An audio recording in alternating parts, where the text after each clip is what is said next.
জাতীয় পর্যায়ে বাংলাদেশে গোল্ড মেডেল পেয়েছে। এরপর সে শিল্পকলা একাডেমির শিশু পুরস্কার প্রতিযোগিতায় আবৃত্তিতে জাতীয় পর্যায়ে প্রথম হয়েছে আমাদের সেই বন্ধু অনুভা। ও এসছে পটুয়াখালী থেকে। এবং সবচেয়ে জেনে আনন্দিত হবেন যে অনুভা প্রতিদিন যখন ক্লাস শুরু হয় অনলাইনে ঠিক 10 মিনিট আগে থেকে সে বসে থাকে। লিঙ্ক পাঠানোর সাথে সাথে যুক্ত হয়ে যায় যে মানুষগুলো, তাদের মধ্যে সেও একজন।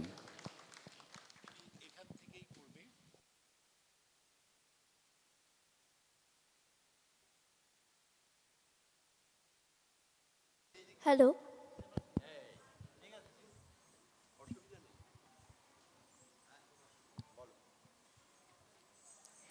কৃপণ লিখেছেন রবীন্দ্রনাথ ঠাকুর। আমি ভিক্ষা করে ফিরতেছিলাম গ্রামের পথে পথে, তুমি তখন চলেছিলে তোমার স্বর্ণরথে। অপূর্ব এক স্বপ্ন সম লাগতেছিল চক্ষে মম। কি বিচিত্র শোভা তোমার, কি বিচিত্র সাজ। আমি মনে ভাবতেছিলাম এ কোন মহারাজ। আজি শুভক্ষণে রাত পোহালো, ভেবেছিলাম তবে আজ আমারে দাঁড়ে দাঁড়ে ফিরতে নাহি হবে। বাহির হতে নাহি হতে কাহার দেখা পিলিম পথে, চলিতে রথ ধন ধান্য ছড়াবে দুই ধারে। মুঠা মুঠা কুড়িয়ে নেব নেব ভারে ভারে। দেখি সহসা রথ থেমে গেল আমার কাছে এসে। আমার মুখ পানে চেয়ে নামলে তুমি হেসে। দেখে মুখের প্রসন্নতা জুড়িয়ে গেল সকল ব্যথা।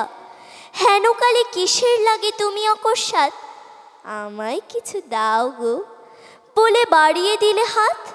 মোরে এ কি কথা রাজাধিরাজ, আমায় দাও গো কিছু। শুনে ক্ষণকালের তরে রইনু মাথা নিচু। তোমার কি বা অভাব আছে ভিখারি ভিক্ষুকের কাছে, এ কেবল কৌতুকের বশে আমায় প্রবঞ্চনা।